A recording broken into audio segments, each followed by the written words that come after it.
来看这鸟禽是真古锥，也毋过呢，日本东京上野动物园这上生啊鸟禽的明仔载就要送回去中国啊。昨昏是这动物园开放看鸟禽的上尾啊一天，而且佮以线顶抽口仔的模式来限制参观的人数，有真侪人特别走来甲看。 在动物园人员的管控下，头顶胖达无手提胖达红仔的囡仔，三步做两步行向胖达馆，要甲上生啊胖达相识。两只胖达暗要伫27坐飞轮机转去中国，28会到中国的相关设施。伫最后参观日25这一天，幸运抽到参观资格的民众，依依不舍甲胖达讲再会。 今日が最後なんだなって一区切りなんだなと思うとやっぱり寂しい思い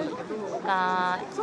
たくさんありましてでも幸せになってくれればいいなっていう思いもありますんでそうですね和歌山のアドベンチャーワールドもパンダちゃんいなくなっちゃったし日本にパンダがゼロになっちゃうなん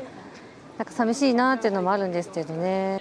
日本上野动物园的胖达原本按算伫2月才要行，不过受到日本首相高市早苗的台湾有事论影响，中国要求闭园定时间提早1月2行。为此，动物园伫25胖达的最后参观日开放4400个参观名额，吸引108000外人报名抽考。